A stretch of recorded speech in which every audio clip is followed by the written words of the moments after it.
जिस समय भगवान ने बड़े ही सुंदर बंसी बजाई ना, तो स्थिति क्या हुई? निशं गीतम तदनंगवर्धनम व्रजश्रिया कृष्ण गृहीत मानस आजग्मुरन्यो ननमल चेत्योद्यमा सयत्र कांतो जललोल कुंडल।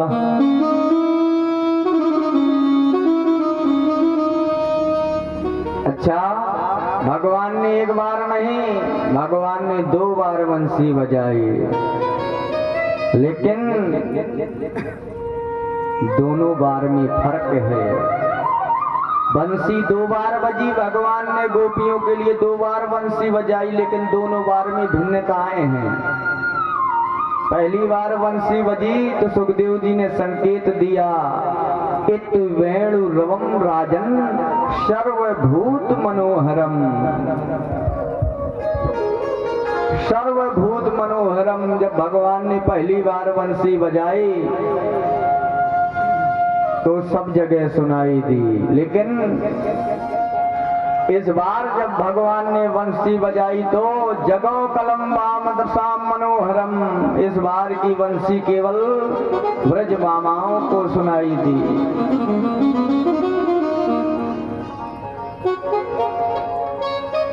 क्योंकि भगवान इन ब्रज मामाओं को चीर हरण के समय में महारास में आने का वचन दे चुके थे। उन्हीं गोपियों ने बंसी सुनी जिनका चीर हरण हुआ था। अच्छा, चीर हरण क्या है जानते हैं? चीर हरण का क्या है? परमात्मा के दिव्य रस के रसास्वादन का अधिकार है चीर हरण। चीर हरण के बिना महारास की गति नहीं होती है। अच्छा, चीर हरण का मतलब चीर माने वस्त्र, चीर माने वस्त्र। जब तक जीवात्मा और परमात्मा के बीच में सूक्ष्म आवरण लगा होगा और जब तक जीवात्मा परमात्मा के बीच का आवरण वो हरि ना चुराएंगे, तब तक वह भक्त दिव्य रास का अधिकारी नहीं बन सकता है।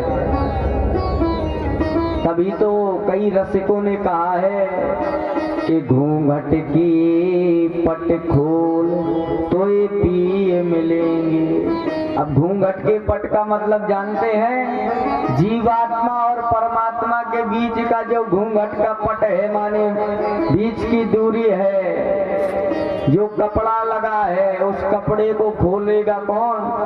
परमात्मा की कथा। अच्छा, जीवात्मा और परमात्मा के बीच में काहे का कपड़ा लगा है? माया का कपड़ा लगा है।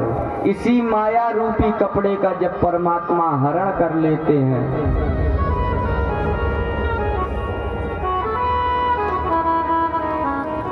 माया रूपी कपड़े का परमात्मा हरण कर लेते हैं, तभी चल के वो दिव्य महाराज का अधिकारी बन पाता है।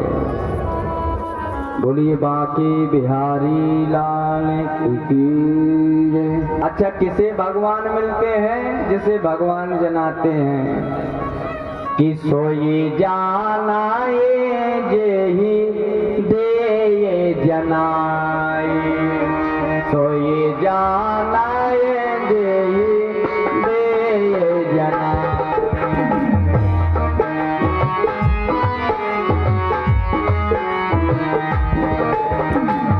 सोई जाना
वही रास का रस पा पाता है जिसके जीवन से प्रभु माया का घूंघट उठा देते हैं। ब्रह्मवेद ब्रह्मो भवति, माने जीवात्मा परमात्मा को ब्रह्म की भांति ब्रह्म बना लेता है।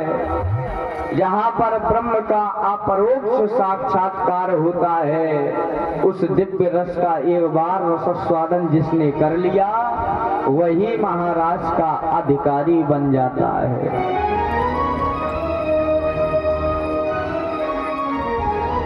नए आयक मंगलाचरण करके चीर हरण का ध्यान कर रहे हैं। गोप वधूरियों के दुकूल की चोरी करने वाले श्री कृष्ण को हम नमस्कार करते हैं। जानते हैं धर्मराज स्वामी करपात्री जी महाराज हुए हैं। कौन हुए? करपात्री जी महाराज। बड़ा सुंदर वर्णन करते हैं इसका। गोपा जीवा तेषाम वधूट्या बुद्ध्या तासाम आवरणानि अज्ञानानि, माने जीव रूपी गोपी की बुद्धि रूपी जीव, गोप रूपी जीव की बुद्धि रूपी गोपी में जो अज्ञानता का आवरण है, माने दुकूल पड़ा है, उस आवरण का हरण करने वाले श्री हरि हैं। और चीर हरण लीला अर्थात आवरण लीला है। और एक बार जिसका आवरण हट जाए, एक बार जिसके जीवन से माया रूपी आवरण हट जाए,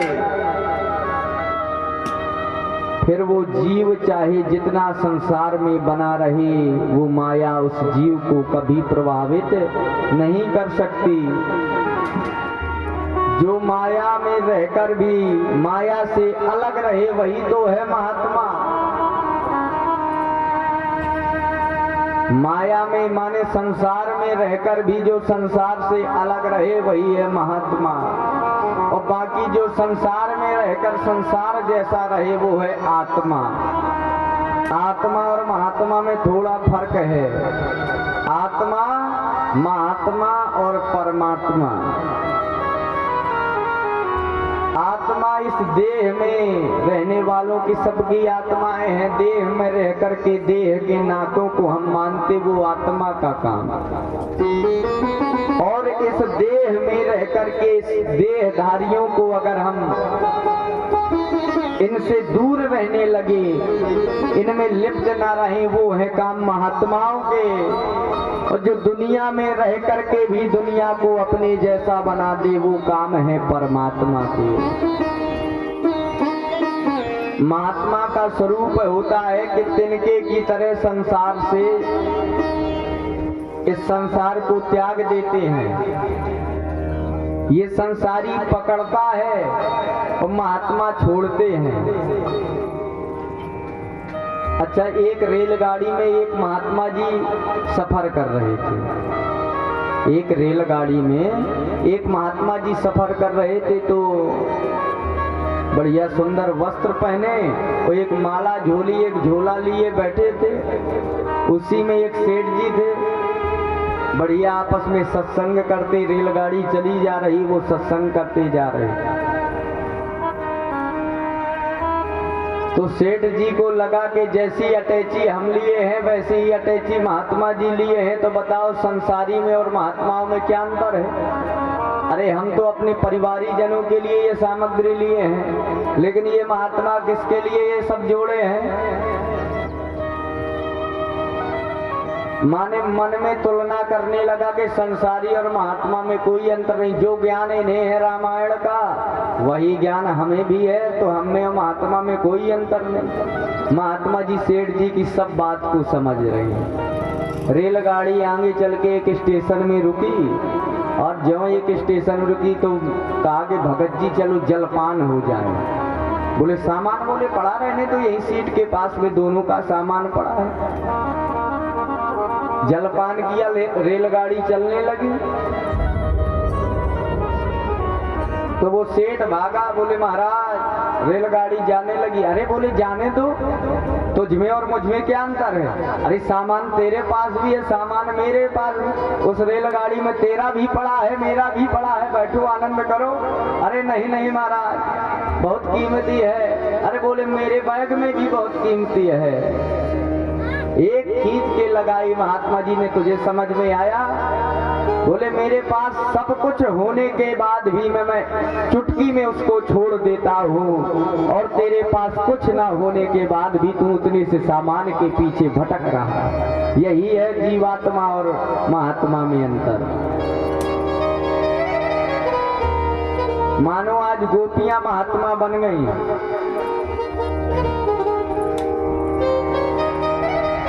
ऐसी स्थिति हो गई कि गोपियां घर से चल पड़ी। मानो गोपियां घर से जब चली तो अपने शरीर का भी पता नहीं चला उन्हें कि हमारा शरीर में कैसी विकृति है। जैसे ही बंसी की आवाज सुनी सीधे भागी। एक गोपी चूल्हे पर बैठी बैठी, बढ़िया चूल्हे में भोजन बनता था। पहले का समय बहुत अच्छा था, चूल्हा चलते थे, चकिया चलती थी, रसोई घर होता था। लेकिन आज की कौन चलाए? पहले रसोई थी तो भोजन में रस था, आज किचन है तो जिंदगी में किचकिच है। शब्द में ही स्वाद छिपा है। जो रसोई में भोजन बनाता था तो जीवन में रस आता था, जो उस भोजन को करता था रसमय बात करता था। और आजकल तो महाराज किचन में भोजन बनाएंगे, तो जब किचन में बनाएंगे तो जो भोजन किचन में बनेगा तो वो भोजन में किचकिच होगी, और जो खाएगा तो वो भी किचकिच ही करेगा।